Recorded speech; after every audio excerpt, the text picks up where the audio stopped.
Hi guys, thanks so much for being here for our awesome yoga girl, Rachel Brathen, today. We're going to be having one of her really dear friends moderating this interview today. Her name is Krista Letgo. Her boat is currently docked in the San Francisco Bay. She runs a marketing and production company, and she teaches yoga. She met Rachel on Rachel's U.S. tour in 2013, and they did some traveling together in Aruba. So please welcome Krista. Hi, how is everyone? So, yoga phenomenon, Rachel Brathen, better known as Yoga Girl, has won the hearts of more than 1 million Instagram followers around the world. She shares pictures of spectacular yoga poses on beautiful Aruba beaches, alongside stories about life's triumphs and heartbreaks. Now, she's bringing together her signature wisdom and personal journey in her first highly anticipated book, Yoga Girl. In addition to calling Rachel my favorite yoga instructor of all time, I have the privilege of calling her a dear friend.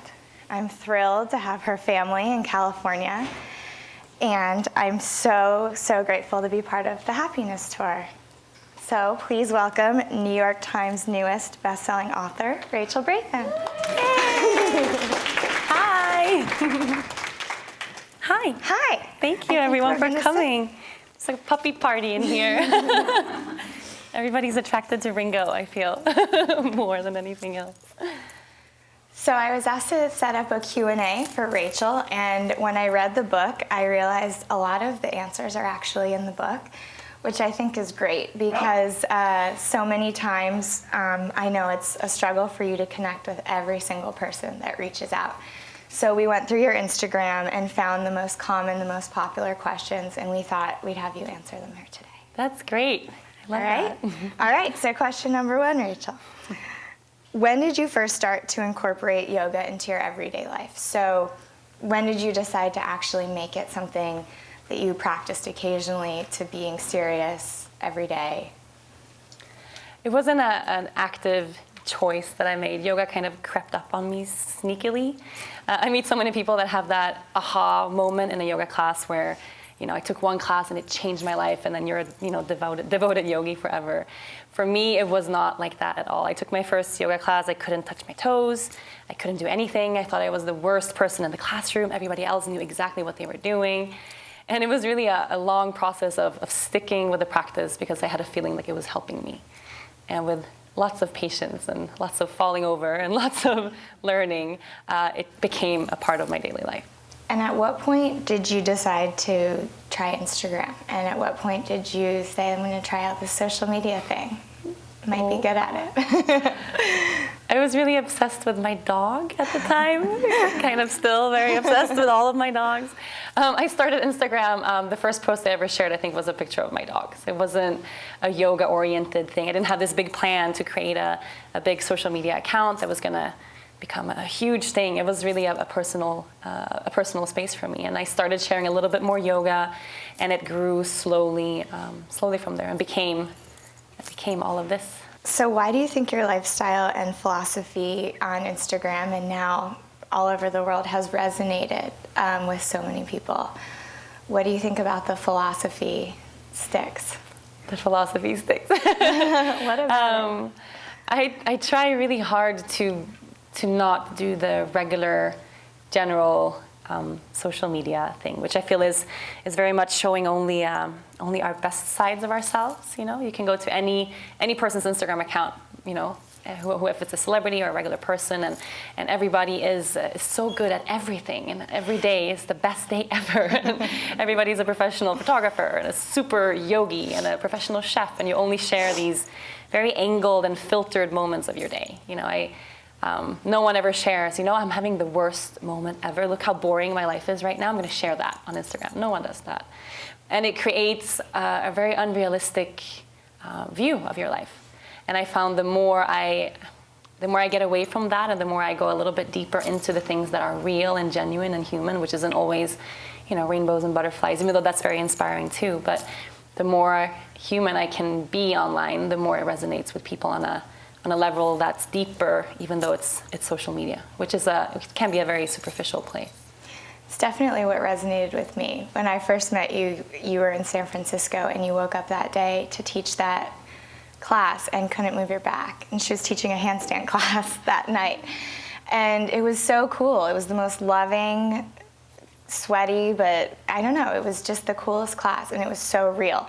Everyone was expecting, and you showed up in socks, and it was just so real. And I agree, it resonated. You know, everyone, I know, but it was like, oh, this is, you know, this is the real deal. So that's awesome. Yes, I feel sometimes you have to do that. You know, I wanted to teach this advanced inverted class. Everybody's ready with their Lululemon pants. And, you know, here's this yoga girl, let's do it. And I woke up in the morning after just months and months of stress and working too hard, and something snapped in my neck, and I could barely walk. You know, so I feel allowing that to be there, if that's the case, it resonates way more than handstands and all of that.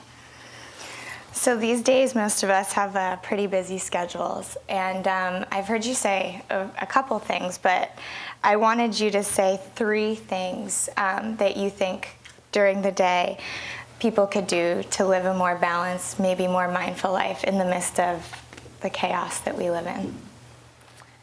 I very recently shared, because I get this question a lot, especially from people that are living a stressful life, or you're sitting by your computer the whole day, you don't move a lot. So I actually recently shared a big blog on office yoga, and I had no idea it was going to be so requested, and everybody wants to know, can I do something while sitting in my chair, you know, while wearing the clothes that I wear to work, to relieve the tension that I hold in my body. And taking a moment in the day, if it's 5 minutes, you know, just to kind of, you know, turn around and away from your computer, turn your phone off, and just breathe and feel, you know, what does it feel like to sit? Am I sitting like this the whole day, you know, with my neck like this and my shoulders like this? Can I do something with my posture? Can I invite a little bit more body awareness into the moment and maybe change subtle things to make me feel better? So 5 minutes in the day, if you can do a little bit of stretching, maybe if it's just a twist in your chair. Like, how are you guys feeling right now? Are you comfortable on your mats? You want to do a little twist to kind of wake up? I think we should. Okay, so just sit up tall. You can wear whatever you're doing with your legs is totally okay. And just take a little twist over towards the right. So you bring one hand on your knee, the other one on the ground behind the lower back. And you can do this in your office chair as well, just holding onto the edge of the chair. And then lifting up through the crown of the head and just lightly gaze over the shoulder. Welcome. Let me take a deep breath in and a deep breath out. And then gently come back to center and just do the exact same thing on the other side. So one hand behind you, the other one on the knee. You take a breath in to lengthen and lift up as if you're growing taller. And as you exhale, twisting over to the left. And a big breath in. And breath out. Good, and then come back to center. How do we feel? A little bit of energy. There's a difference, though. There is a difference. It could be very subtle, but when we sit all day or stand all day, that energy tends to get very stuck in the spine. So just something as simple as a twist in your chair can really, it's like a little shot of espresso without the caffeine. And you wanted 2 more things, you said, yeah? Yeah, 3 things throughout the day. Someone asked me this recently, and I was like, in my office, which is at home, you know, and not at Google, I don't know if they would ever allow this, but I like to make my workspace very appealing to me. And for me, that always involves lighting a little candle. And someone was interviewing me, and they're like, I don't think we can have open fire in our office space. And I was like, oh, well, maybe a little vase of flowers or a photo of someone that you love, or bring your dog to work if you're allowed to do that. Just something that creates a smile on your face. And deep breaths. There it is. All day, every day will be my number 3. Okay, so next question is, I know when different phases bring you up and down through your yoga practice, sometimes you're more gentle, other times it's really sweaty. What's your yoga practice like right now? And especially with the traveling, how's that going? It's going better than last year. I really made an effort. I'm on the road now for 2 months, and I realized if I don't actually schedule time for the yoga practice, or to meditate, or even schedule time to take my dog to the park.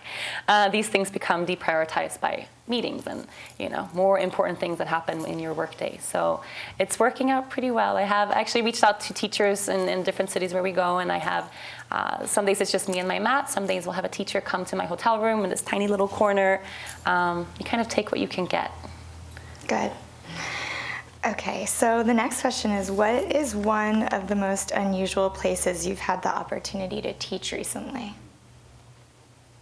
Wow, the most unusual place that I teach these days is at home where I live, which is always exciting to be home. That happens very rarely, but I find it's more about the people that I meet or the people that come to class. I've taught in some really kind of, I was just thinking, we were in Brielle, New Jersey, which I had never heard of in my life. We were in Connecticut, in these small little places, and the love and the wisdom and the just authenticity that came from these people in these small towns. It's not exotic. It's not like Brazil or Costa Rica or Aruba where I live, but it was just really an exotic experience going to that town and seeing these people in a small town and these people that practice yoga every day, and they're not the people that we maybe follow on Instagram or the people that we see or that, it was really a nice change for me. It was really, I'm really excited about this tour and meeting people in more unusual places. So speaking of the tour, congratulations. We got some good news yesterday about the book. Hey. Very exciting. How's the tour going? How's it been going? This is a whirlwind. How long are you traveling for? 2 months. 2 months. And is it just the U.S. or what's? It's all across the U.S. and we have Vancouver, so kind of Canada a little bit. But it's going really well so far. It's been really busy. I'm so happy to be in San Francisco where the West Coast where there's sunshine, and it was snowing in New York when we were there 2 days ago, which is not a happy place for me at all. But so far it's really, really nice. So what's been the biggest surprise in this whole process so far, writing your first book, now going out on your first tour? What's the biggest, I guess the most unexpected, what's the biggest thing that's happened so far? Maybe aside from the New York Times bestseller thing, which is insane. I found throughout this tour, this is the first time since I have this social media following and every day people reaching out and writing and commenting and emailing. And I always, when I travel, I only teach classes. So it's just, it's come take a yoga class, come do a workshop, bring your yoga mat. And I realize now that I'm doing more like book signings or other events and meetups, how many people that are in this community that are so terrified of the yoga practice. So they have wanted to come and they want to connect, but they're not ready, to step on the mat just yet. So interesting. It's really interesting. And I used to think that, this is, yoga girl. It's like a yoga specific community. It's not. It's really it's a heart-specific community, and it's people that, they're not ready for their first down dog yet. They're intrigued. They want to buy the book. They want to say hi. They want to hug. They want to meet my dog and my husband. And, but it's not about the yoga as much as I originally thought. It's really more about sparking something in people that inspires them with whatever they have. It doesn't have to be the yoga practice. It could be whatever is their passion or their dream. Wow. That's so great. Yeah. I didn't think that was going to be that. That's really great. So this is your first book, hopefully not your last. What was the biggest challenge in writing the book in this process? What was the hardest part? The hardest part, wow. I was when I start writing, I have a hard time stopping.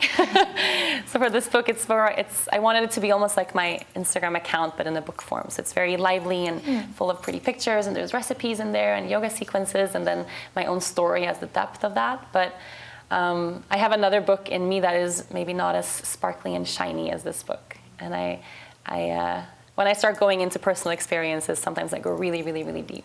And even when I brought this book because I wrote it in Sweden first and brought it to the States, and I had to have things cleared with lawyers at the publishing house. Like, are you allowed to write these things? Is that okay? Do they know? Can they sue you? And I'm like, I don't know. Like, in Sweden, we don't sue each other for writing about what happened in your life. So it's been a balance of sharing the true me, a deeper version of my life, and keeping it very, very accessible and motivating.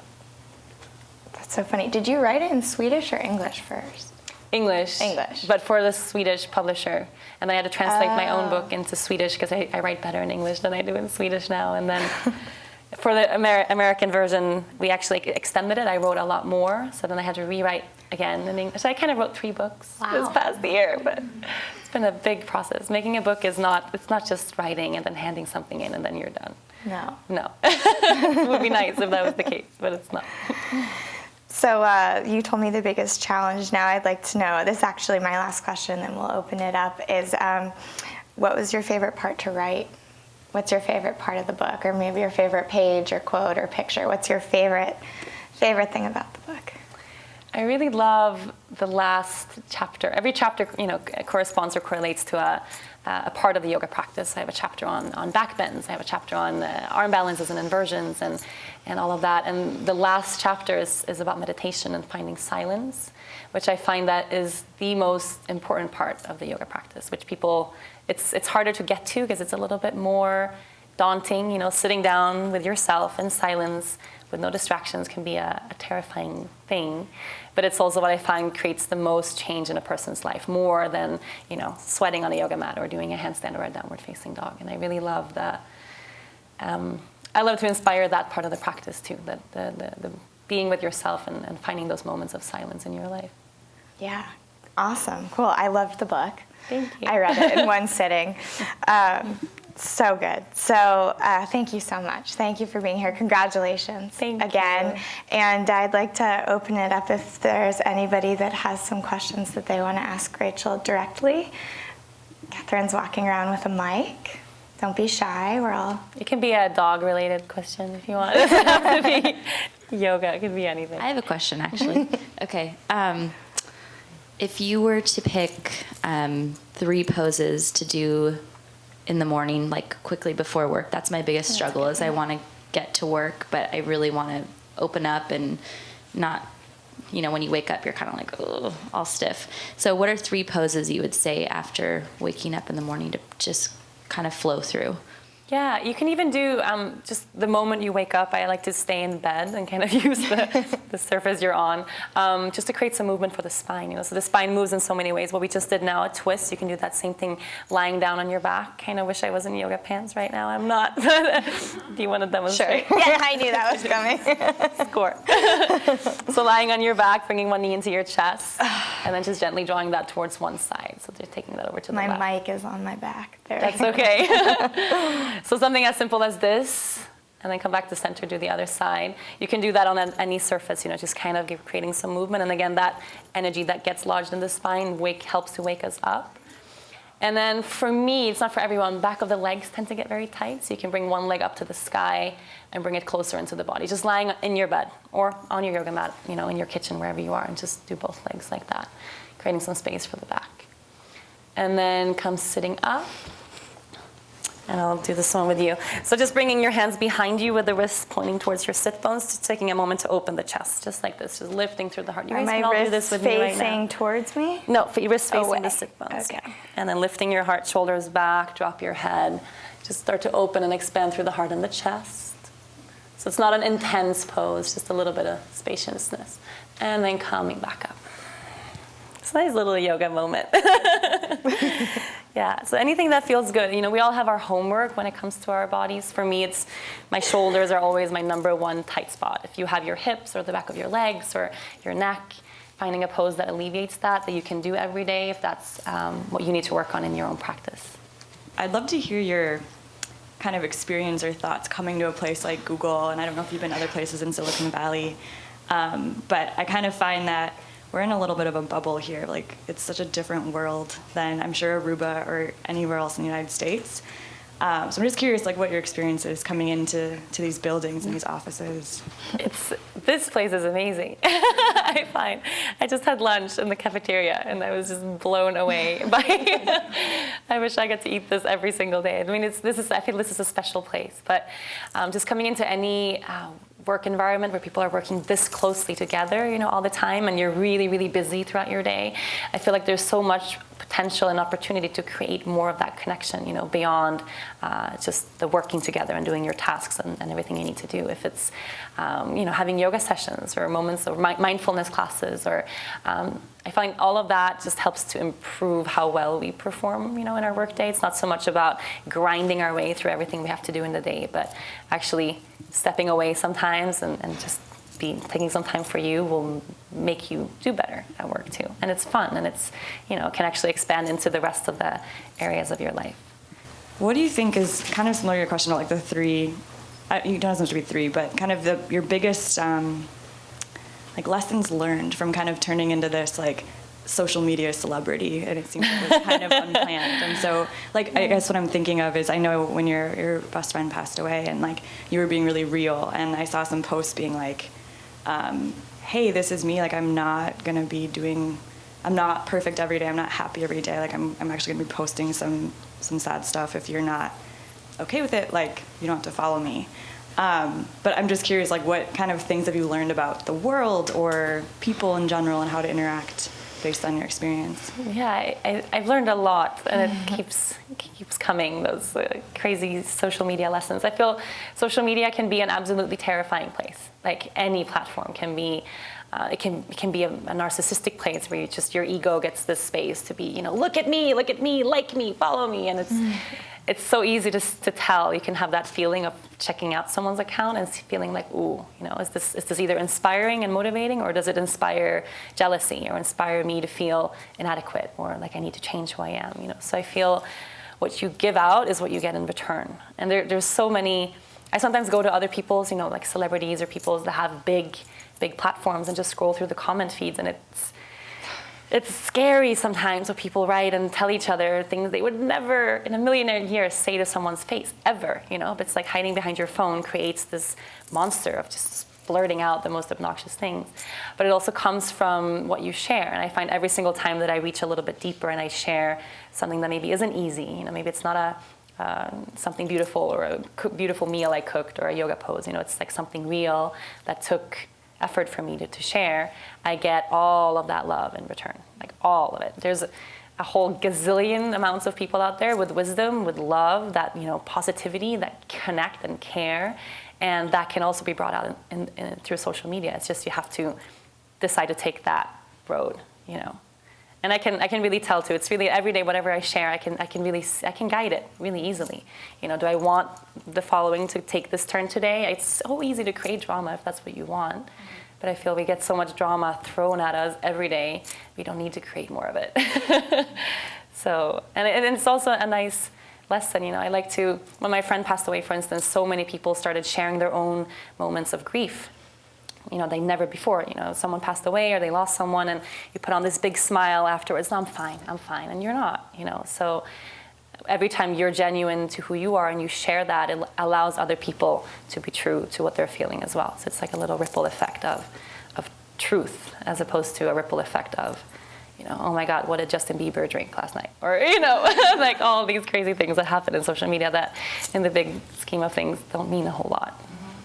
So as you've gotten older and moved through different life phases, how have you seen your practice evolve? And how do you see it evolving as you move into other life phases? I really find that the yoga practice does, change as your life changes, and it really moves as the tide. It peaks and it goes down, and it's learning how to adapt to that flow really helps. I used to have this idea that my yoga practice has to be 90 minutes in a class, vinyasa, doing chaturanga, sweating, or it didn't really feel like yoga. That was at the beginning of my first years of really getting into the practice. And then my life started changing, and I'm traveling all the time. I don't have time anymore. I'm not in a studio space. I'm not teaching classes every day. I have hotel rooms and airports. There's not a lot of space for 90 minutes of vinyasa then. And then what I need is a gentler practice when everything is spinning really quickly. The mat needs to be a place of silence, of restorative yoga, of slowing down, of yin, So some days my practice is 5 minutes of me putting my legs up the wall, and that's great. It won't be like that every day, but just allowing the practice to move as your life moves is really valuable. And I know it will go back up again, and then go back down, and then go back up, So I do some of the practices that you posted online, like the Gaem ones, and I really, really love them. And my favorite quote that you say is something like, I think we're in Pidgin, and you say like, if you want to release a little bit more, now is always a good time. And I find that that idea is kind of so inspirational to me, like that I could just, now is the time to make changes in my life and things like that. But I also find that there's a part of me that's like, you have to be realistic about like having a job and having a house and all these things. So like, how do you kind of balance like the want to like make big changes with like the need to be realistic about what's happening? It's a good question. It's a great question. I mean, now is always a really good time. And if you're constantly waiting for your life to be perfect to invite change, if that's what you want, it's never going to happen. I mean, it's really easy to say, okay, on January 1st, I'm going to change my life, new beginning, or next Monday I'm going to start, or when I'm not this busy, or when my kids grow older, or when this and this and this and this and that happens. And then in the end, time passes and we end up being stuck in the same place we wanted to get out of, years earlier. I really believe in, this change that we want to create. It needs to come from a really genuine place of lovingly wanting to change something. And I find it's such a big difference of, people ask me a lot, okay, I want to lose weight. I need to lose weight. Can yoga help me lose weight? And yoga can help you lose weight. I mean, there's lots of things you can do, but why do you want to lose weight? That's, I think, a more important question. Do you want to lose weight because you look at yourself in the mirror and you feel like I'm not good enough? This is not good. What I have right now is not enough. I am not good enough. I need to change. Changing from that place of not loving who you are is so hard. So hard, which is why, there's a gazillion diets out there and people crash diet and then you gain the weight back and then you go back down. And then in the end, even if you lose that weight, you're still going to want to do something else. You're not going to find that place of true contentment. I lost 10 pounds. Now I love who I am. It doesn't work that way. We think that's how it is. If I'm a supermodel, I will love who I am. No. You either love who you are or you don't. And I think finding that love first and realizing how important that is. And okay, like this is who I am. This is the body I'm blessed with. Maybe I have aches and pains. Maybe I'm big or I'm small, I'm old, I'm young, whatever. But this is me, and I can choose to own and love and accept and embrace that these are the cards I'm dealt with. And I fucking rock. And then from there, if I want to lose weight, okay, it's way easier because I know it's going to make me feel better. I'm going to be healthier. I'll live longer. I can run faster. I can play with my kids more. I can do this and that. And that change is so much easier to access. And then that moment of now is going to be so much easier to find too. So. Yeah. Sorry, that was a really hard No, it's a really good question. And I feel like the yoga practice, there's so many ways to get there, but coming back to the heart over and over again is the most important thing. And if you do that through meditation or through yoga or through running or through playing with your dog or whatever it is that brings you back to a moment of heartfulness, that's where it's at. It really is. I think too, one of my favorite Rachel, I don't know what I call them, Rachel lessons, that relates to making those pivotal decisions is you said to me, you either choose love or you choose fear. And if it scares you, then you have to do it. But it's going back to this idea is why are you making the decision, and is it scaring you? Is that what's holding you back, or is it coming at it with this loving thing? And it totally just shifted every decision I've made since then. And it's like it really, you can kind of trace it back to like, is this something I'm doing out of fear? Like, oh, I'm worried this isn't going to happen, or real, genuine, authentic love. I love that. Cool. Thank you. Thank you. Yeah, there's a whole chapter on that in the book. Yes, Love there Over is. Fear. And it's not always easy, No. but we do our best. Awesome. Thank you so much. I think we're going to wrap it up, and Rachel's going to be doing a book signing just right outside once I give her shoes back. So if you guys just want to form a line outside, and thank you so much for being here. So that was much. awesome. Thank you, everyone. guys. Thank you. Thanks.